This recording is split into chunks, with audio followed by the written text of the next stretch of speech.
A paz do Senhor Jesus Cristo. Amém. Glória a Deus que você chegou para nós estudarmos a palavra de Deus. Se você ainda não tem a revista, estamos estudando um trimestre muito abençoado sobre o cativeiro babilônico. Você pode levantar a sua mão e tem um obreiro abençoado ali que vai chegar até você. Você pode adquirir a revista de aluno, R$10, e a de professor, R$14. Amém? É uma revista que você usa um trimestre todo. Então, se você fizer a conta e dividir R$10 por 3, R$14 por 3, você vai ver que é um valor irrisório, né? É um valor que você tem 3 meses de instrução bíblica, 13 lições abençoadas para crescimento espiritual. Bem, convido vocês a abrir a sua revista na lição de número 6, onde nós vamos falar hoje sobre o texto de Isaías, consolo e restauração no exílio. Vamos fazer a leitura do texto bíblico que está em Isaías 40, versículos 1 e 2, depois os versículos 28 a 31, depois a gente vai para Isaías 43, dos versículos 16 ao 19. Então, começando aqui com o texto de Isaías 40, versículos 1 a 2, onde está escrito: Consolai, consolai o meu povo, diz o vosso Deus. Falai benignamente a Jerusalém e bradai-lhe que já a sua servidão é acabada, que a sua iniquidade está expiada e já recebeu em dobro da mão do Senhor por todos os seus pecados. Não sabes, não ouvistes que o Eterno, o Senhor, o Criador dos confins da terra, nem se cansa, nem se fatiga? Não há esquadrinhação do seu entendimento. Dá vigor ao cansado e multiplica as forças ao que não tem nenhum vigor. Os jovens se cansarão e se fadigarão. Os jovens certamente cairão. Mas os que esperam no Senhor renovarão as suas forças e subirão com asas como águias, correrão e não se cansarão, caminharão e não se fatigarão. Isaías 43, versículos 16 a 19. Assim diz o Senhor, o que preparou no mar um caminho e nas águas impetuosas uma vereda, o que trouxe o carro e o cavalo, o exército e a força. Eles juntamente se deitaram e nunca se levantarão. Estão extintos e como um pavio se apagaram. Não vos lembreis das coisas passadas, nem considereis as antigas. Eis que farei uma coisa nova, e agora sairá a luz. Porventura não a sabereis? Eis que porei um caminho no deserto e rios no ermo. Glória a Deus. Esse é um texto muito importante, nós vamos estudar hoje, o texto de Isaías, capítulos 40 a 55. Então a lição de hoje, ela vai focar sobre o consolo de Deus. Até agora nós estávamos estudando sobre o cativeiro babilônico, no aspecto do sofrimento, do exílio, deles saírem da terra prometida para a terra da Babilônia. E hoje nós vamos para um texto de consolo. Até a semana passada foi a semana do luto, quando estudamos o livro de Lamentações, quando ali o povo lamenta, o povo chora, lamenta pelos seus pecados, lamenta pela condição de Jerusalém, lamentam pela destruição do templo. E agora, Isaías é uma mensagem de consolo. E eu quero que você repita comigo a frase que está aqui na tela, ali embaixo, em branco. 1, 2, 3. O exílio... Mais uma vez, bem forte. O exílio não é o fim. O que significa dizer que ainda há esperança. Amém? Mesmo na dor, mesmo na dificuldade, ainda há uma esperança. Então a mensagem de hoje é uma mensagem um pouco diferente.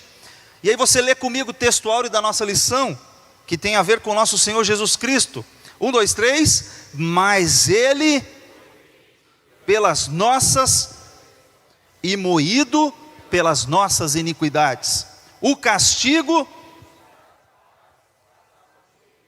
e pelas nós fomos sarados. Graças a Deus. Jesus sofreu por nós. E o sofrimento de Jesus nos traz salvação. O sofrimento de Jesus nos traz cura. E aí, o texto que nós vamos estudar, do capítulo 40 a 55, perpassa por esse capítulo 53, com uma referência messiânica direta à pessoa de nosso Senhor e Salvador Jesus Cristo. Então, os objetivos da nossa lição são 3. Primeiro deles, compreender que o consolo divino se revela mesmo em tempos de crise. Então, o consolo divino chega mesmo na hora da dificuldade. O segundo, reconhecer a fidelidade de Deus, ainda que em contextos de disciplina. Mesmo na hora do chicote divino, Deus ainda é amor. Porque a Bíblia diz que Deus só corrige aquele que Ele recebe por filho. Quem Deus não corrige é considerado, segundo o texto, bastardo. Bastardo não tem pai, ou seja, é uma pessoa que Deus não considera como filho. Se você por um acaso estiver passando por um processo de disciplina divina, é porque Deus ainda te ama. Amém? Glória a Deus. E o terceiro objetivo é servir ao Senhor, permanecendo fiel a Ele em meio a uma cultura marcada pelo exílio moral e espiritual. Bem, nós vamos falar sobre o profeta Isaías, mas alguém vai dizer assim, mas por que Isaías? Se Isaías é antes do cativeiro, por que não estudar Daniel, Ezequiel? Eu vou dar uma palhinha só de Ezequiel e Daniel, que é da semana que vem, porque semana que vem é ceia, então não vamos ter a lição da semana que vem. Eu vou dar uma palhinha mais para o meio, para o fim ali. Mas, por que Isaías? Então a gente vai falar um pouquinho desse profeta, que trouxe a mensagem de consolo, o profeta messiânico, é uma voz de consolo e esperança. Seu nome significa Yahvé salvação, ou seja, Yahvé, Jeová é salvação, o Senhor é salvação. É um nome que traz já consolo no seu próprio nome. Ele está dizendo, é o Senhor quem salva, é o Senhor quem redime, é o Senhor quem liberta. Então já no seu nome ele traz uma mensagem para nós.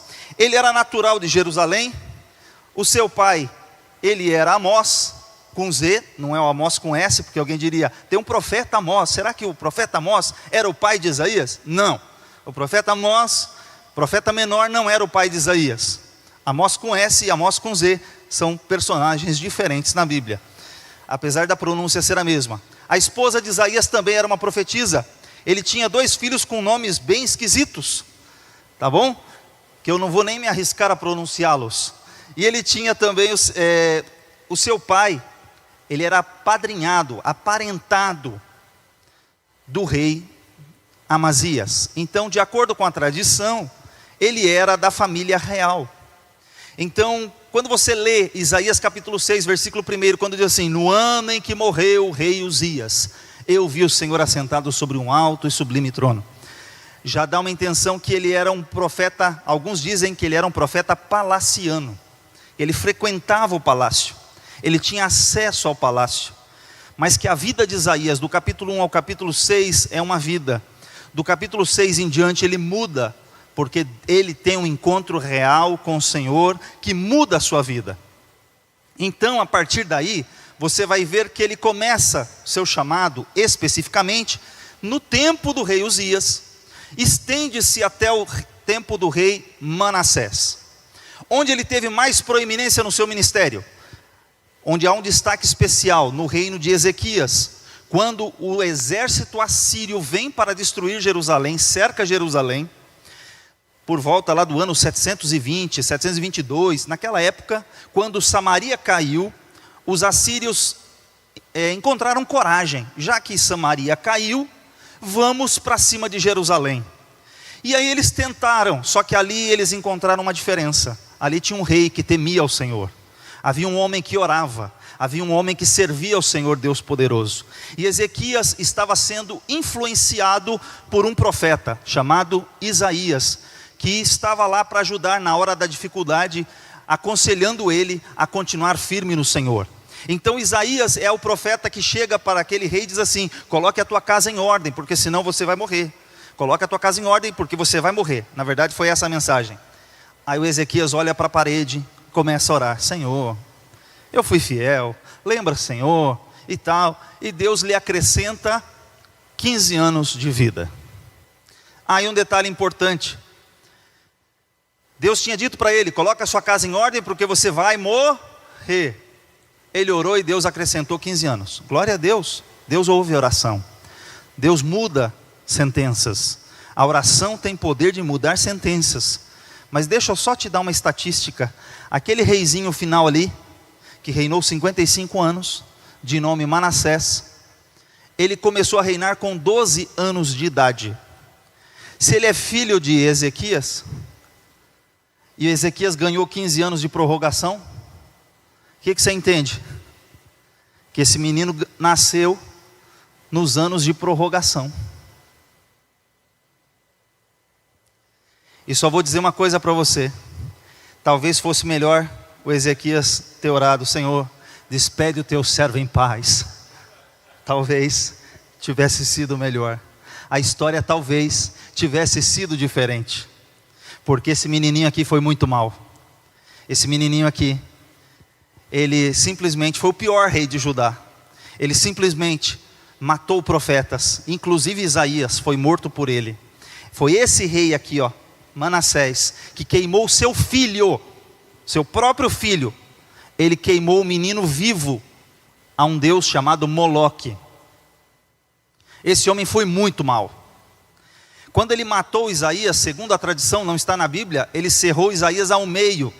E quando eu digo cerrar ao meio, eu vou ilustrar de novo. Não foi cerrado no abdômen. Ele foi pendurado em 2 estacas com o pé pendurado assim, de cabeça para baixo, com os pés assim, e ele foi cerrado na virilha, assim, ó, como você corta um boi, como você corta um animal, como você serra um bicho. Ele foi cerrado ao meio. O profeta Isaías, homem de Deus, profeta messiânico, servo de Deus, ajudante do seu pai, foi morto por um rei muito, muito, muito mau. Esse homem foi preso pelos assírios e foi levado à Babilônia de forma isolada. Só que lá no seu exílio, no exílio só exclusivo de Manassés, esse menino mau, ele orou ao Senhor. Ele orou ao Deus do seu pai. E eu vou dizer para vocês, eu não perdoaria Manassés porque eu sou homem. Por isso que Davi orou: Senhor, que eu caia na mão do Senhor e não na mão dos homens, porque os homens não têm misericórdia. Mas Deus perdoou esse reizinho mau, restituiu ele de volta ao seu reino, e esse homem termina os seus dias, e existe uma oração conhecida como a oração de Manassés. Então Deus, mesmo o camarada tendo vivido 55 anos no pecado, Deus ainda é perdoador, misericordioso. Só que todo o estrago que esse rei fez refletiu na vida das gerações posteriores. Os pecados que ele plantou, as consequências que ele plantou, as sementes que ele plantou, os seus filhos, os seus netos foram colhendo, porque o que ele plantou foi muito ruim. Então Isaías foi um homem de Deus que teve o seu chamado de uma forma especial com Deus. Eu contei a parte triste, mas ele está no céu. E eu fico imaginando, um dia, se o Manassés morreu crente, porque ele orou e foi restituído, vamos imaginar que ele morreu crente. Quando eu vejo algum pregador dizendo assim: no céu vai ter muita surpresa. Por quê? Porque Isaías está lá no céu. Ok. Imagina Isaías chegando lá, depois do arrebatamento, da ressurreição dos mortos, e ele encontrando aquele cara lá em cima. Mas o cara que cerrou ele no meio: mas você está aqui? Por que você está aqui? Como é que você chegou aqui? Chegou porque, pela graça, nós somos salvos. Não é por nossas obras, não é por nossos méritos. Ainda assim, Deus é misericordioso. Então a palavra de hoje, mais uma vez, é uma palavra de esperança. Deus tem esperança. E aí a gente vai falar sobre Isaías como um homem de Deus, que escreveu um livro com 66 capítulos. Mas a gente vai fazer um paralelo. O que tem a ver 66 capítulos com 66 livros da Bíblia? Você tem o Antigo Testamento com 39 livros. E você tem o Novo Testamento com 27 livros.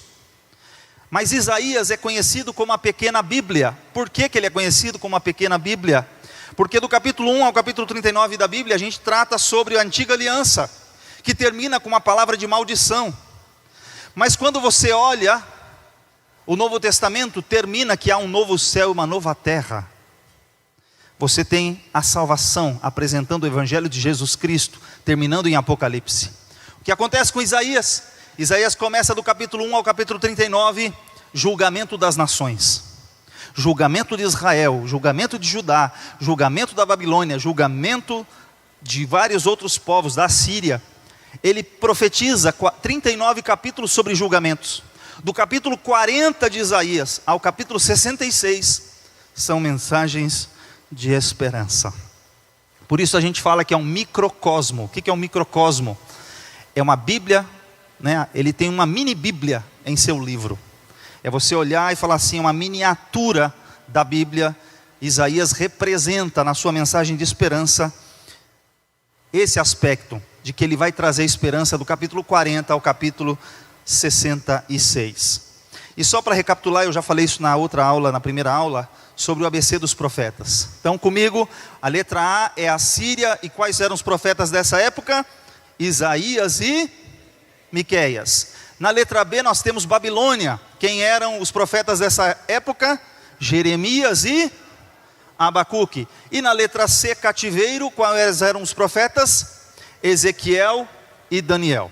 Então o ABC dos profetas, a gente vai falar, mas espera aí, a gente vai falar de cativeiro babilônico, Assíria, Isaías e Miqueias. Ok, Babilônia, Jeremias e Abacuque, Ezequiel e Daniel. Por que de novo esse Isaías está fazendo aqui? Ele é antes. E é por isso que a gente vai falar um pouquinho do contexto histórico para você entender melhor. Porque o que acontece? No ano 586, a cidade de Jerusalém e o templo são destruídos. E o povo é transportado para a Babilônia. Já não tem mais templo, já não tem mais local de culto, já não tem lugar para levar sacrifício, já não tem mais expiação de pecado por meio de cordeiros. Como é que vai ser o culto agora? O local da presença de Deus já não existe mais. Como vai ser o culto lá na Babilônia? Onde nós vamos fazer culto? Como que nós vamos ouvir a palavra? Não tem. Como que vai ser agora? E é no momento de crise que esse povo se organiza. E é na noite escura da alma que o cenário muda. Isaías é do século 8º. E o cativeiro acontece no século 6º. Quase 200 anos depois. Aí você fala assim, mas não tem nada a ver uma coisa com a outra. Mas olha só, Isaías profetizou o futuro. Isaías profetizou que Jesus nasceria 700 anos adiante, lá na frente. Isaías profetizou 700 anos lá na frente. E o que era profetizar 200 anos? Quando ele pega e mostra, mais uma vez eu quero falar para você da soberania divina. O que é soberania? Deus está acima de tudo, está acima de todos, Ele tem o controle de tudo.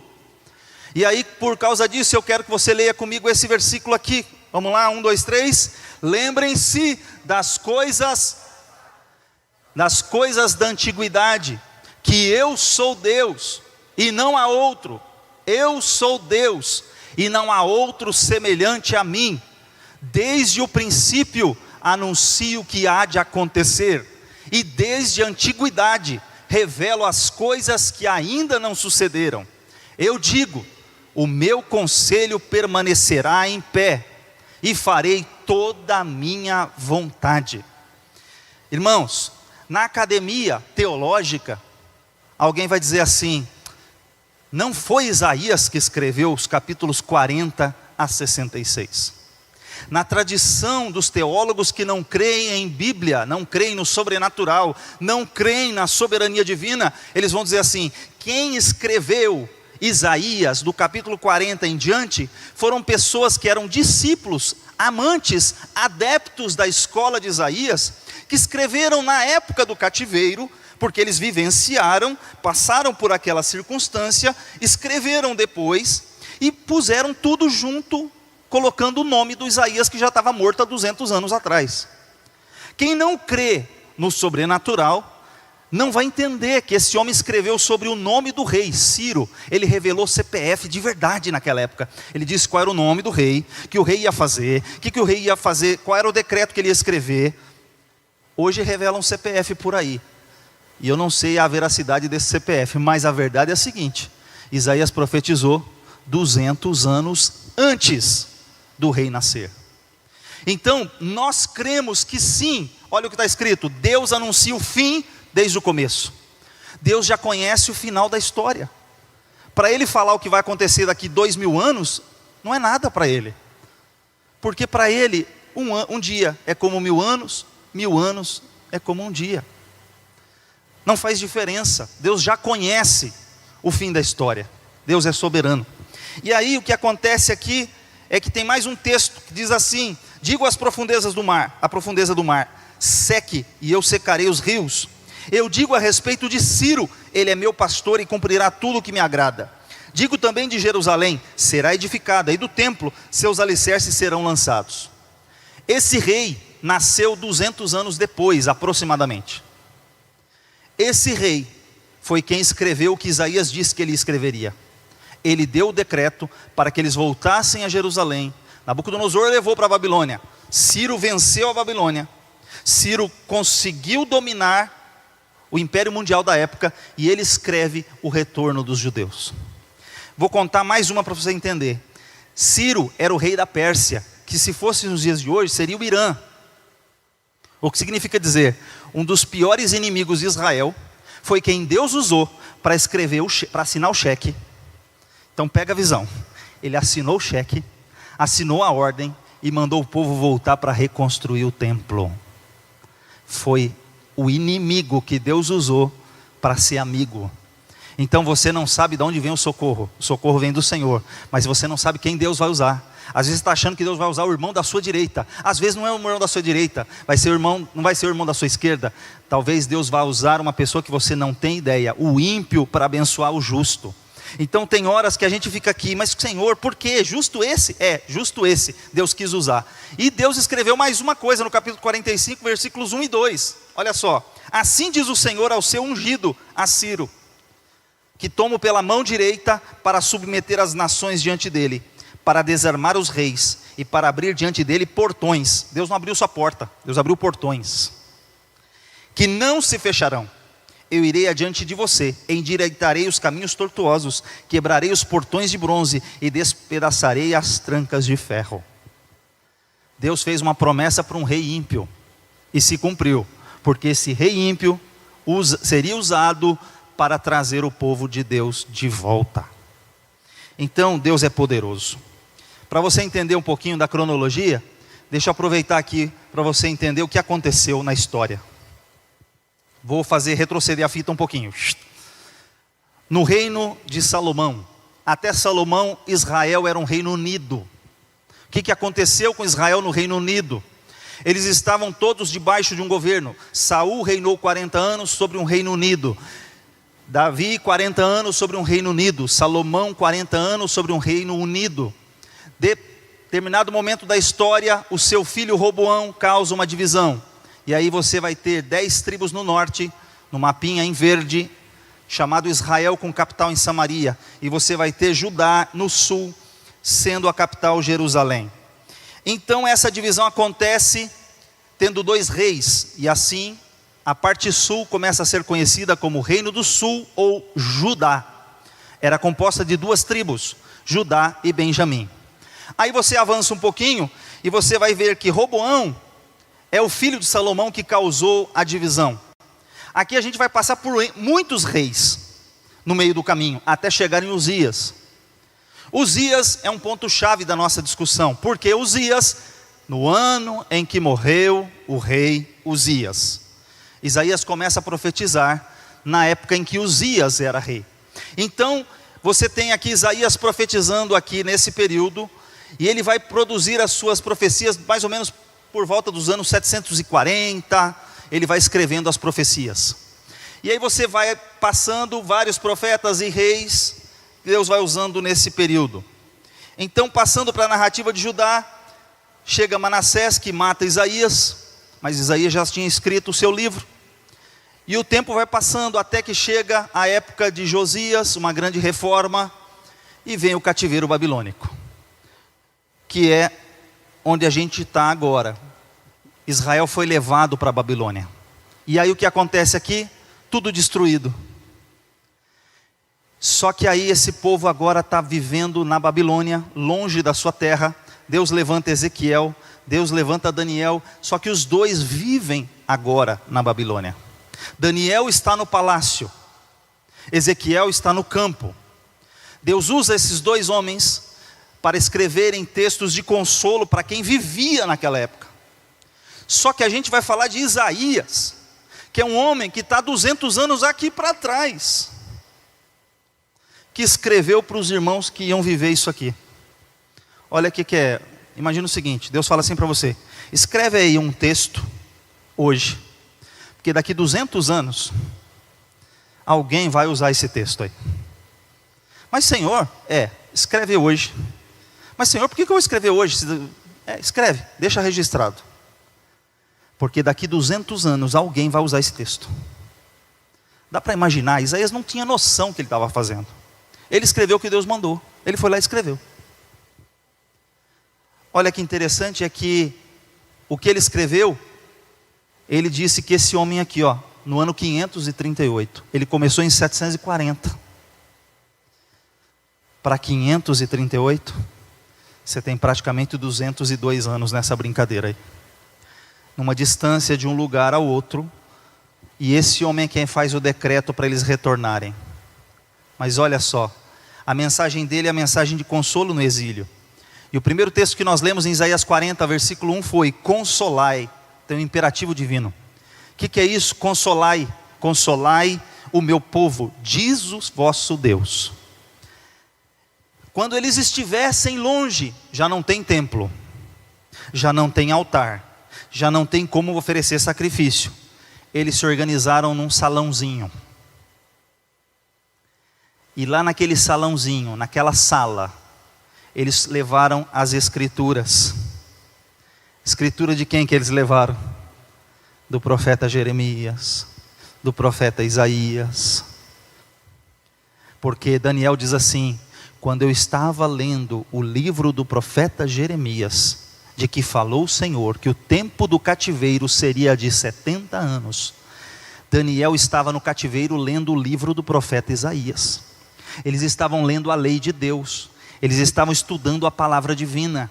Então lá no cativeiro eles acharam outro jeito de cultuar, acharam outro jeito de buscar a Deus, encontraram outra maneira, se reinventaram na sua forma de adoração. Mas lá eles encontraram uma palavra: consolai, consolai com estas palavras. E aí o texto aqui tem uma expressão hebraica que significa falar ao coração. O que Deus estava falando era, o consolar não era, quando você vai a um velório, a um enterro, nós tentamos dar uma palavra de consolo para as pessoas. Nós tentamos dizer algo bonito, algo que... Mas muitas vezes é difícil de você conseguir consolar. Mas aqui o texto é: fale ao coração do povo. A mensagem divina tem poder de penetrar até a divisão da alma e do espírito, das juntas e medulas. E ela é apta para discernir os pensamentos e as intenções do coração. Então aqui você tem: fale ao coração. Quando era para falar e consolar o povo de Deus, isso traria a mudança de era. O texto da sua revista fala que isso tiraria a milícia. E milícia aqui, não entenda aquilo que você conhece lá no RJ, ok? Lá dos morros do Rio de Janeiro. Milícia aqui significa trabalho forçado. Deus está dizendo: vou tirar vocês dessa condição. Vocês sairão. Isso acabou. Por que isso acabou? Porque Deus está no controle. É Deus quem governa a história. Porque Deus é soberano. Parece que todo mundo perdeu. Parece que Israel perdeu ao ser levado ao cativeiro. Mas na verdade, deixa eu mostrar para você quem é o nosso Deus. Olha Isaías 40, de novo. Olha que texto lindo que está aqui, ó. Na verdade, as nações são como a gota que sobra de um balde. Gota que sobra de um balde. A água já foi jogada, sobrou uma gotinha lá. Para eles são como o pó que resta na balança, o pozinho que sobrou.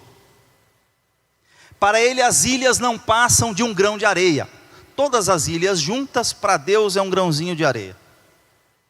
Só para lembrar que o Japão é uma ilha.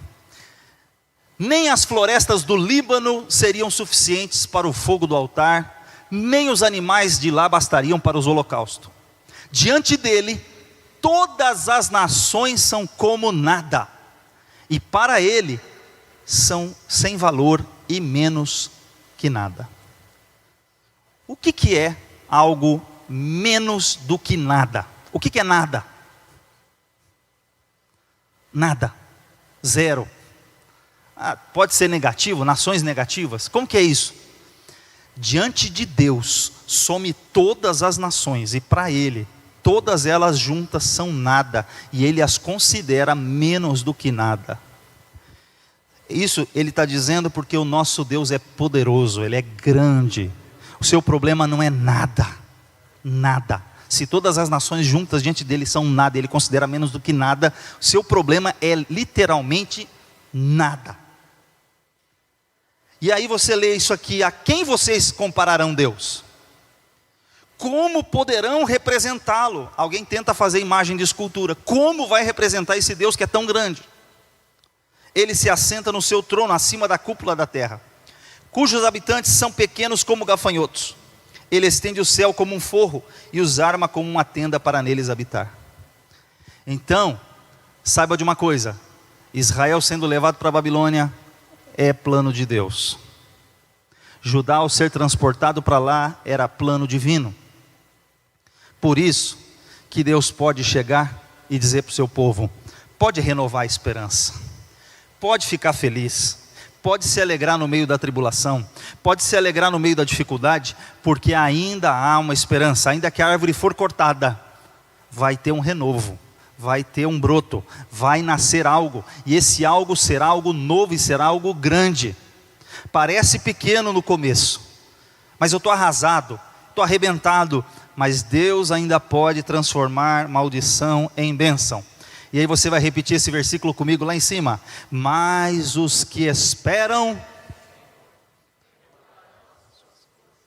subirão, correrão e caminharão e não se fatigarão. Isaías 40, 31. Aí tem 3 verbos importantes para você guardar. Primeiro, espera. Verbo esperar. Espera no Senhor. Os que esperam no Senhor. O que acontece com eles? Eles renovam. O verbo renovar. E aí você não vai para baixo. Você vai fazer o quê? Você vai subir. Você vai subir. Você não vai baixar, você vai subir. Os que esperam no Senhor, aqueles que esperam no Senhor renovarão suas forças e subirão com asas como águia. E a águia vai longe, meu irmão, ela vai longe. Então Deus quer dizer para você que você vai longe. Parece que você estava no zero, mas se você está esperando no Senhor, você vai subir, você vai longe. Glória a Deus por isso. E o tópico 2 da sua lição diz assim: vamos reafirmar a reafirmação da identidade e vocação de Israel. Quando todos eles pensaram: acabou, a nação foi destruída, o templo foi destruído, Jerusalém foi destruída, nós somos levados para outra nação, somos cativos em terra estrangeira, e agora? O que a gente faz? Aí Deus diz assim para eles: não temas, porque eu te remi, chamei-te pelo teu nome, tu és meu. Você tem um dono, Ele é teu Senhor, você pertence a Ele, Ele que te chamou, você não vai temer. Isaías 43, 1, a disciplina do exílio foi corretiva e não destrutiva, o pacto divino é irrevogável, ou seja, o que Deus disse vai se cumprir, ainda que nós formos infiéis, Ele permanece fiel, não pode negar-se a si mesmo, o nosso Deus é fiel. Isso aqui não é calvinismo, amém? Porque Deus é fiel, Ele continua sendo soberano. Você tem que tomar as decisões certas, você tem que escolher as coisas certas, mas aqui Ele reafirma: você é meu. Ele enviou Jesus, que não é plano B. Jesus sempre foi o plano A.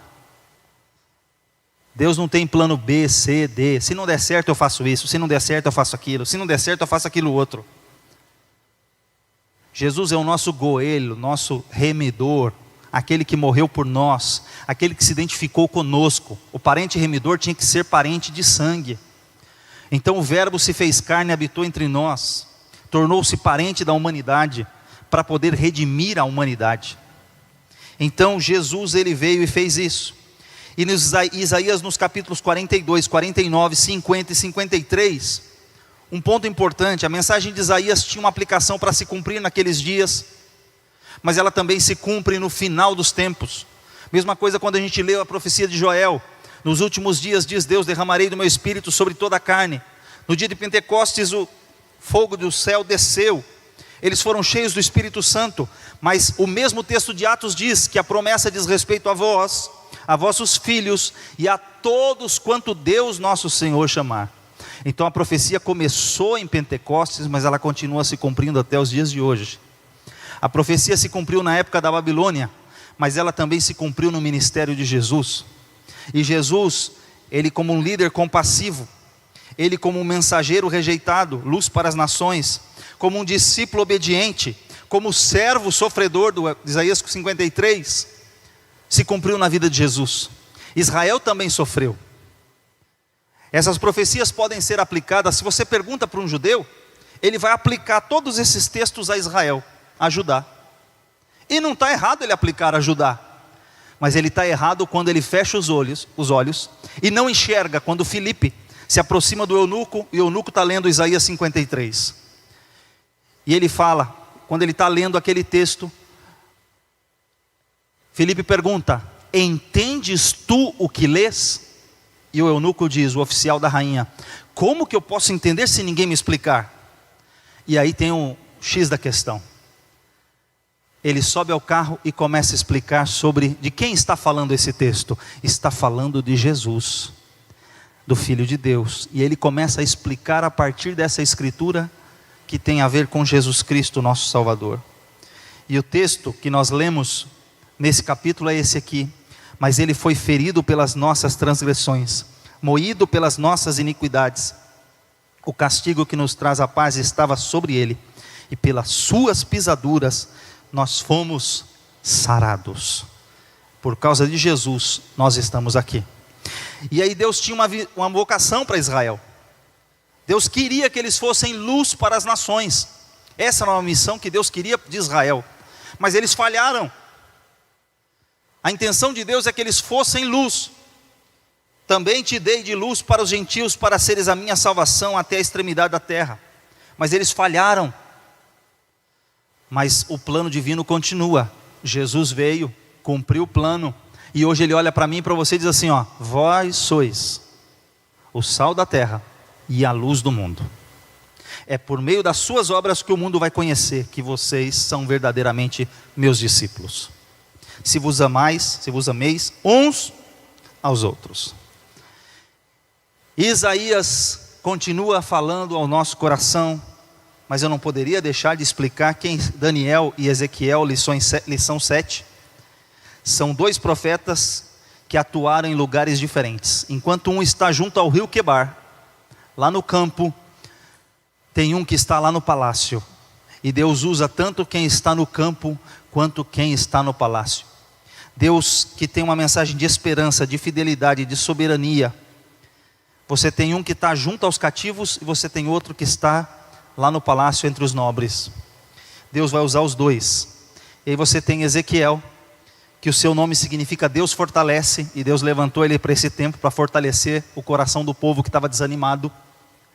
Ezequiel, que também era da cidade de Jerusalém, também era filho do sacerdote, também era do período do exílio babilônico.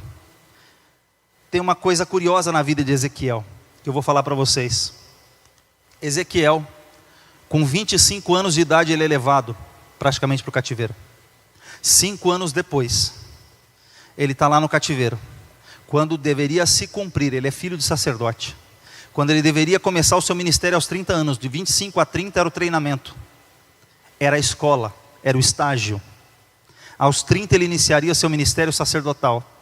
Mas Deus pega e chama ele lá no cativeiro. Aqui não tem mais templo. Como é que ele vai ser sacerdote? Sacerdote só vai oficiar se existir templo. Deus falou assim: seu ministério não acabou. Não vai dar para ser sacerdote, mas você vai ser profeta. Talvez você está pensando: mas eu não consigo mais ser isso, não consigo mais ser aquilo, já passou da idade. Você não pode ser isso, você não pode ser aquilo, mas Deus tem um ministério para você. Saiba disso. Minha idade já passou, mas Deus tem outro ministério para você. Não importa. Pelas condições humanas não dá, mas Deus usou esse homem lá junto ao rio Quebar, e ele era o homem das visões e das revelações. E aí você vai entender aqui, 606 vai Daniel para o cativeiro. Aqui na segunda deportação, Ezequiel vai para lá. Mas é aqui que ele é chamado, em 592, quando ele começa a ter visões de Deus, e ele começa a escrever as suas visões. E por que eu digo que é 592? Porque ele disse qual era o ano.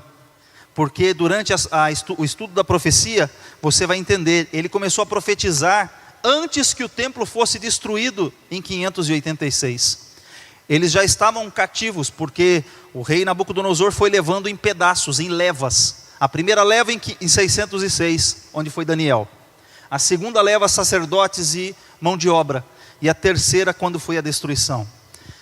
Então acompanha comigo que aqui ele vai escrever os capítulos 8 a 11. E aí qual é a questão? Esse homem queria ver a glória de Deus no templo, mas não tem mais templo. Ele não pode mais ver a glória de Deus no templo. Ele está cativo na Babilônia. Então Deus se manifesta para ele e diz assim: a minha glória está girando, está movendo. A glória de Deus também está aqui entre os cativos, ela não está só lá. E aí Deus vai dar outra visão para ele, que a glória de Deus está onde tem servo de Deus. Onde estiverem reunidos 2 ou 3, reunidos no meu nome, aí estou eu no meio deles. Então ele começa a enxergar algumas coisas. Deixa eu mostrar para vocês o texto. Eu vou ler rapidinho para não tomar tanto tempo, mas olha só, Ezequiel 8, versículos 1 e 2. Sucedeu, pois, no 6º ano, no mês 6º, no 5º dia do mês, estando eu assentado na minha casa, e os anciãos de Judá assentados diante de mim, que ali a mão do Senhor Jeová caiu sobre mim. E olhei, e eis uma semelhança com a aparência de fogo, desde a aparência dos seus lombos e daí para baixo. Era fogo, e dos seus lombos para cima, como o aspecto de um resplendor de cor âmbar. E aí, essa data que ele falou, era o dia 18 de setembro de 592. Fazendo um cálculo, ajustando as datas deles para a nossa, foi nessa data que o Senhor falou com ele. Então foi nesse ano que Deus falou.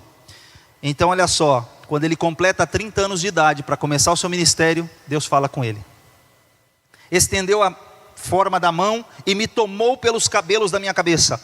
E o Espírito me levantou entre a terra e o céu, me trouxe a Jerusalém em visões de Deus, até a entrada da porta do pátio de dentro, que olha para o norte, onde estava colocada a imagem dos ciúmes, que provoca ciúme de Deus. Primeiro tour virtual da história. Deus colocou um óculos nele, estou brincando, realidade aumentada. Deus pegou ele pelo cabelo, colocou ele de pé, e ele fala assim: e o Senhor em visões me transportou até Jerusalém, me colocou de cara na porta, e Deus falou assim: agora vamos fazer um tour virtual comigo, vem aqui que eu vou te mostrar uma coisa. Mas é desse jeito mesmo, você vai lendo o texto e você vai entender o que eu estou falando. Deus falou assim: vamos olhar o que está acontecendo. Você está aqui na Babilônia, 592, o templo ainda não foi destruído, mas eu vou te mostrar o que está acontecendo lá no templo. Então vamos lá, olha o versículo 4 e o versículo 5. Eis que a glória do Deus de Israel estava ali, no templo, conforme a semelhança que eu tinha visto no vale. E disse-me: filho do homem, levanta agora os teus olhos para o caminho do norte. E levantei os meus olhos para o caminho do norte, e eis que da banda do norte, à porta do altar, estava a imagem de ciúmes à entrada. Então vamos fazer o tour virtual comigo, vamos lá. Deus pegou ele lá da Babilônia, quase 1000 quilômetros, e o transporta para Jerusalém. Aí vamos lá, vamos fazer o tour. Deus chegou e colocou ele aqui, onde está a setinha vermelha. Falei: Ezequiel, aqui do lado do norte, na entrada da porta, na que entra para o altar, aqui nesse lugar, ele viu a imagem dos ciúmes. Irmão, que negócio é esse de imagem de ciúme? Que coisa mais esquisita é essa? Vamos ver.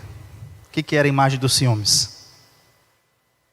Era uma estátua de uma deusa da fertilidade, que eles tinham construído na entrada da porta do templo. Uma deusa nua, uma estátua de uma deusa nua, onde se oferecia sacrifícios a essa deusa de fertilidade, prostituição.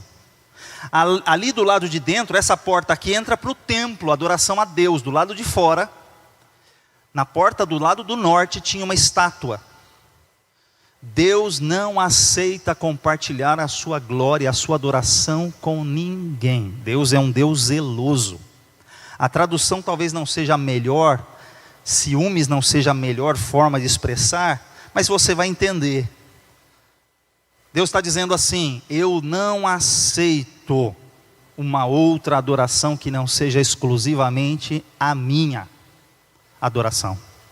Então Deus não compartilha. Os casados não têm hábito de compartilhar os seus cônjuges. Isso aí é prática inconcebível do ponto de vista ético-moral. Tem gente por aí cheio do pecado, cheio de diabo, que faz. Agora, biblicamente não. Deus está comparando a sua relação com o seu povo como uma relação íntima, onde não há compartilhamento. Deus não aceita a sua adoração ser compartilhada com outros deuses. E era na entrada da porta. E o que acontece? Estavam eles lá queimando incenso, oferecendo, prostituindo. Enquanto ali dentro, olha lá dentro o altar de Deus. Eles tinham que cruzar essa porta para levar um altar, para levar uma oferta ao Senhor. Mas Deus falou assim para ele: mas só que eu vou te contar uma coisa, Ezequiel. Olha só, Ezequiel 8:6. Vê comigo aqui o que está escrito. E disse-me: filho do homem, vês tu o que eles estão fazendo? As grandes abominações que a casa de Israel faz aqui, para que me afaste do meu santuário. Mas verás ainda maiores abominações. Aí Deus falou para ele: vamos entrar comigo agora? Do lado de fora tem uma estátua. Agora vamos entrar nas dependências do templo? Aí Deus pega e começa a levar ele para o tour virtual. Aí ele entra mais um pouquinho. Quando ele entra lá, tem uma sala. Aqui a gente tem várias salas. Aqui é a área do templo. Tem as salas do Kids, tem a sala do Una, tem a sala tal. Em uma das salas, vem comigo, imagina comigo. Então me disse: entra e vê as malignas abominações que eles fazem aqui. E entrei e olhei, e eis que toda forma de répteis e animais abomináveis, de todos os ídolos da casa de Israel, estavam pintados na parede e em todo ao redor. E estavam em pé diante deles 70 homens, dos anciãos da casa de Israel. E Jazanias, filho de Safã, em pé no meio deles. E cada um tinha na mão o seu incensário. E subia uma espessa nuvem de incenso. Então me disse: viste, filho do homem, que os anciãos da casa de Israel fazem nas trevas, cada um nas suas câmaras pintadas de imagens, pois dizem: o Senhor não nos vê, o Senhor abandonou a terra. Deus falou assim: eu vou revelar o que estão fazendo no escondido. Tem uma salinha ali, que está cheio de ídolo, que está cheio de prostituição, que está cheio de pecado. E hoje Deus falou assim: vamos abrir essa sala, e eu vou te mostrar o que está acontecendo lá dentro, onde estão fazendo abominações. E quem está fazendo? As pessoas que não conhecem Bíblia? As pessoas inocentes que não leem o texto? Não, são os anciãos da casa de Israel. Vou traduzir: os líderes do meu povo. Vou revelar o que os líderes estão fazendo de errado. Não é o que a ovelhinha está fazendo de errado, não, é o que os líderes estão fazendo de errado. Vem comigo, Ezequiel. E levou-me à entrada da porta da casa do Senhor, que está do lado norte. E eis que estavam ali mulheres assentadas, chorando a Tamuz, outra deusa babilônica. E disse-me: vês isto, filho do homem? Ainda tornarás a ver abominações maiores do que estas. Vamos continuar o tour, versículo 16. E levou-me ao átrio interior da casa do Senhor. Aqui depois eu explico o diagrama. Entrou-me ao interior. Eis que estavam à entrada do templo do Senhor, entre o pórtico e o altar, cerca de 25 homens de costas para o templo do Senhor, com os rostos virados para o oriente, para o Monte das Oliveiras, e eles virados para o oriente adoravam o sol. Irmãos, virou as costas para o templo para adorar a criação, virou as costas para o Criador para adorar a criação. A criatura trocou o Criador pela criatura. Aqui, a imagem lá em cima, número 1, era a imagem dos ciúmes. Ezequiel entrou por aquela porta, aí ele viu as mulheres aqui, no átrio das mulheres, chorando por Tamuz. Depois ele viu numa sala aqui dentro, colada no lugar santo, nas salas anexas, lá dentro, ele viu os anciãos, cerca de 70 anciãos, adorando toda sorte de répteis e animais e oferecendo incensos a outros deuses. Quando ele sai pela porta do templo, pela escadaria do templo, o povo está aqui, o altar, essa caixinha preta é o altar. Entre o templo e o altar, entre o lugar santo e o altar, 25 homens prostrados, olhando para o oriente, adorando o sol.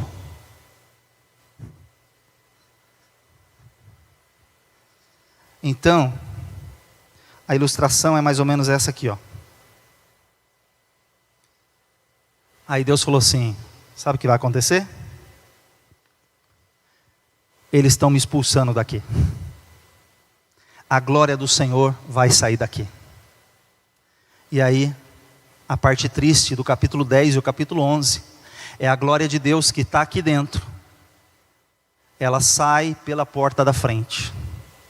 A glória do Senhor sai da abertura do templo. Ela vai para lá no Monte das Oliveiras. E de lá, para o oriente, Deus vai embora. A glória do Senhor deixou a casa. O problema é que se Deus não está na casa, agora a Babilônia pode vir em 586 e acabar com tudo. Deus não foi derrotado.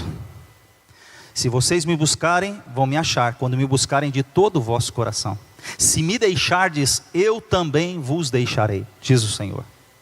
Chegai-vos a Deus e Ele se chegará a vós. Quando a gente se afasta de Deus, Deus se afasta de nós. E foi o que Deus fez. Deus foi embora. Resultado foi isso aqui, ó. Tudo foi destruído.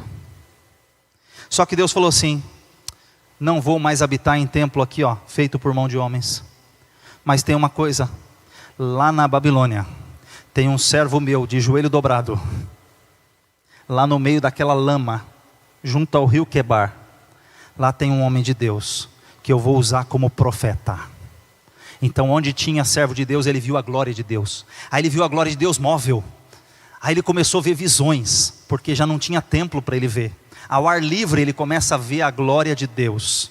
Então, irmão, você não depende dessa estrutura, você só depende da presença de Deus. Você só depende do Senhor. Ah, Senhor, mas se tiver teto, se não tiver teto, por isso que o pastor Silas, quando mostrou na ceia aqueles irmãos lá na África, com chuva, sem teto, chovendo e os irmãos orando e glorificando a Deus e tal, eles não têm teto, eles não têm cadeira para sentar, eles não têm um bom microfone, eles não têm um som abençoado, eles não têm esse telão de LED, eles não têm o melhor som, mas eles têm a presença de Deus. Deus está lá com eles, Deus está lá com eles, aleluia. Então, esse Ezequiel fala sobre algo que aconteceu no capítulo 18 de Ezequiel, sobre a responsabilidade pessoal. Começaram a criar historinha. Ah, os nossos pais comeram uvas verdes, e os nossos dentes é que embotam. Querendo dizer, é culpa dos nossos pais, os nossos antepassados, estamos somente colhendo o fruto dos nossos antepassados. Aí Deus fala assim: para com isso, cria vergonha na cara, e assuma seus erros, assuma suas responsabilidades, assuma suas escolhas, porque a alma que pecar, essa morrerá. O pai não levará a maldade do filho, nem o filho levará a maldade do pai. A alma que pecar, essa morrerá. Não vem com desculpinha que meu pai isso, meu pai aquilo, meu avô foi isso, minha avó foi aquilo, maldição hereditária. Para com essa palhaçada e viva a tua vida em Cristo Jesus. Porque aquele que está em Cristo, nova criatura é. As coisas velhas passaram, tudo se fez novo. Portanto, aquele que está em Cristo, nenhuma condenação há para os que estão em Cristo Jesus, que não andam segundo a carne, mas segundo o Espírito. Então, vamos viver a nossa vida e Deus vai mudar a situação. Porque Ele disse o seguinte, Ezequiel no capítulo 37, ele começa a ver um vale de ossos secos. É o homem da visão. Aí Deus fala, poderão reviver esses ossos? Ah, tu sabes, Senhor. E aí ele começa a profetizar nos capítulos 36 a 37. Ele começa a profetizar que Deus não faria só uma mudança geográfica, que Deus faria algo grande, que mesmo que os ossos fossem secos, sequíssimos, eles tornariam a vida novamente. Ou seja, se levanta um grande exército para dizer que Deus continua sendo o mesmo. Ele restaura, Ele transforma, Ele liberta, Ele pode fazer mesmo que esteja morto, vai reviver. Ele é poderoso. E isso trouxe esperança para aquele povo. E aí, vamos para o palácio. O irmão Daniel está lá no palácio. O que ele está fazendo no palácio? Ele chega lá, tem um nome lindo, Deus é meu juiz. Tentam trocar o nome dele. Ele também é da cidade de Jerusalém, profeta maior. Ele passou por todos esses reis. Irmãos, deixa eu contar uma história para você. Um jovem que foi levado adolescente, longe da casa, longe de seus pais, como se ele tivesse sido tirado da casa dos seus pais, ainda jovenzinho, adolescente, levado para um outro país, para ser treinado por 3 anos numa corte babilônica, de um povo que não teme a Deus, com uma cultura que não adora a Deus, totalmente fora e longe dos costumes divinos. E esse jovenzinho permanece fiel, coloca no seu coração, não vou me contaminar. E aí ele é colocado nos mais altos cargos por Nabucodonosor. É considerado 10 vezes mais inteligentes do que ele e seus amigos, do que todos os sábios de Babilônia. Ele permanece no governo de Nabucodonosor. Ele permanece no governo de Evil-Merodach. Ele permanece em Nergal. Ele continua. Labás e Marduk, Nabonido, Belsazar, Dário e Ciro. Irmão, para quem diz, era funcionário público, estava no governo de Nabucodonosor, trocou o império e o servo de Deus fiel continuou. O que acontece com pessoas de política? Caiu um governo, cai todos os cargos de confiança. Porque vem outros, e vem outros, e vem outros. Mas esse homem, servo de Deus, retirado da sua família, tirado da sua terra, levado para lá, servo de Deus que não se corrompia, que não era comprado, permaneceu fiel, passou perseguição, passou dificuldade, mas ele estava lá. Até ver o cumprimento da promessa divina, de que o povo seria restaurado. E esse homem também viu visões de Deus. Ele viu o futuro da humanidade. Isaías viu 700 anos para frente. Daniel, ele viu até o milênio passando lá para diante. Até as últimas ressurreições. Olha só, quando ele chegou lá, ele tinha um desafio: comer o manjar do rei, ou, irmão, quando você olha para isso aqui, e olha para isso aqui, quem vai falar que está com vontade de comer isso aqui, irmão? Não peca não, irmão. Não mente não, não pode mentir. O manjar do rei era algo para mexer com eles. Mas é renúncia. Talvez o manjar do Satanás aí fora é excelente, parece bonito. Mas Senhor, não posso perder essa oportunidade. É o Senhor que está me entregando. Ah, meu irmão, avalia direito. Pensa bem. Mas, Senhor, o Senhor que colocou na minha frente. Vigia, isso aqui estava na frente do Daniel. Ele era obrigado a comer isso aqui. A obrigação era essa. Mas ele falou, não, isso aqui me faz pecar contra meu Deus. Eu tenho que vir para cá. Renúncia. E aí ele enxergou, Nabucodonosor sonhou. E aí ele esquece o sonho. Daniel capítulo 2. E ele quer saber o sonho e ninguém pode dar interpretação. Daniel vai orar e Deus dá a revelação para ele.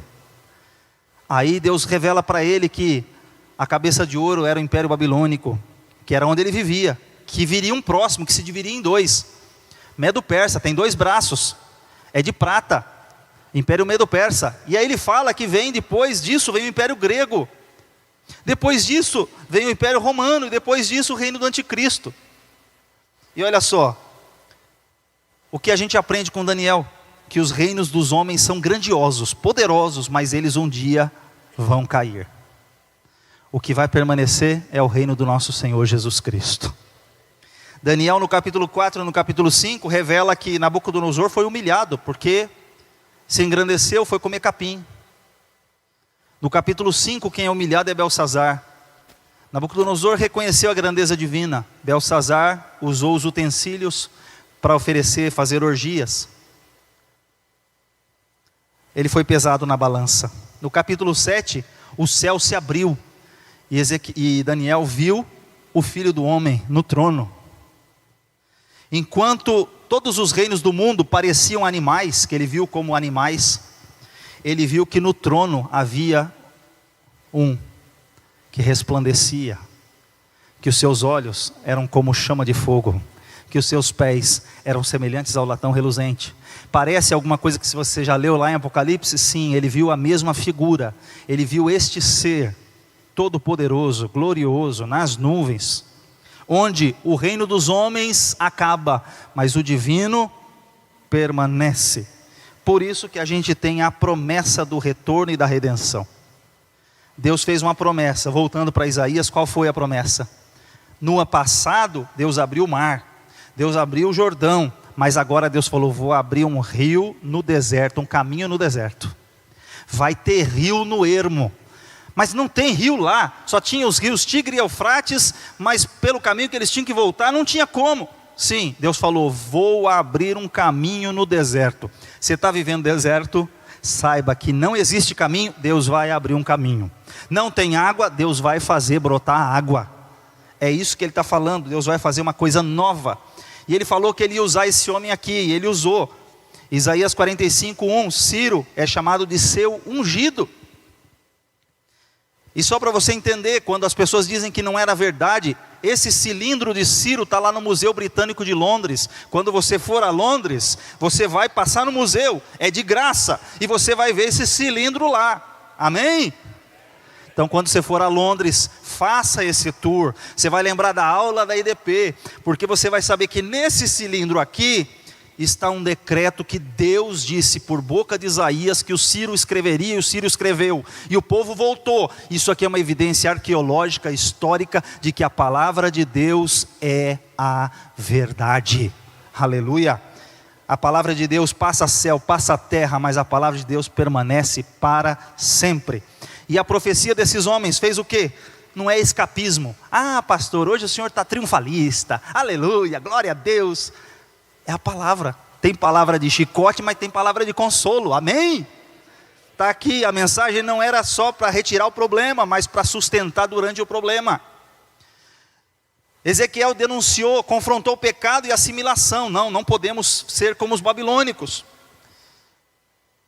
Ele também trouxe consolo. Daniel reafirma a soberania divina sobre toda a história. Deus está no controle, Ele não perdeu. É Ele quem coloca reis, é Ele quem tira reis, é Ele quem coloca cada um deles no seu devido lugar. Resultado, a palavra profética preservou a identidade de Israel, impedindo que eles assimilassem na cultura pagã. Quando eles tiveram que se reunir na salinha para estudar a palavra, eles aprenderam uma lição. Nós não podemos nos misturar, nós temos que nos proteger, nós precisamos ficar unidos. Nós somos um povo de Deus, nós somos o povo da aliança, Deus tem promessa para nós.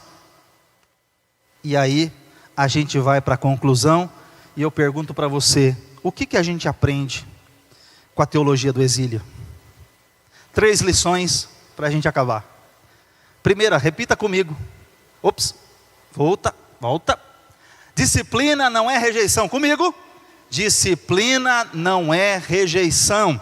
O sofrimento não anula a aliança, ele aprofunda e purifica. Então, se você está sendo corrigido, dê glória a Deus, porque Deus corrige-nos para não sermos condenados com o mundo. Segunda lição, Deus é soberano. Comigo? Deus é soberano. O que significa isso? Os ídolos caem, os impérios passam, mas a palavra de Deus permanece para... Terceira lição, não há há um propósito na dor. Repita comigo, há um propósito na dor. O fracasso dá lugar ao propósito. Israel sai do exílio curado contra a idolatria e mais maduro. Eu falei na primeira aula isso aqui e vou só reforçar. Antes do cativeiro, no documentário da History Channel, antes do cativeiro, nas escavações arqueológicas, quando eles vão estudar o terreno, eles encontram milhares de deuses nas casas dos israelitas onde eles viveram. No período que eles voltam, que eles retornam, períodos posteriores de construções posteriores, quando eles vão fazer as escavações arqueológicas, não há sequer um ídolo. Antes do cativeiro, eles ora adoravam a Deus, ora adoravam Baal, ora adoravam Moloque, ora adoravam Astarote, ora adoravam os deuses de Canaã. Depois do cativeiro, eles só adoram o Deus verdadeiro. Eles abandonaram todos os ídolos. Então o chicote divino funcionou. Tem hora que o chicotezinho, ele chega para colocar as coisas no seu devido lugar. E aí, 3 lições sobre a restauração em hoje. Compreender o consolo, buscar a Deus não apenas na bonança, mas reconhecer sua voz na crise. Ter uma esperança viva, que é trocar a ansiedade pela confiança. E qual é a missão babilônica? Onde você estiver, onde você viver, não seja assimilado pelo mundo, não se misture pelo mundo, seja fiel ao Senhor, faça a diferença, porque Deus reina no meio da crise. A glória de Deus não estava presa na estrutura humana, lá no templo, nas nações, não.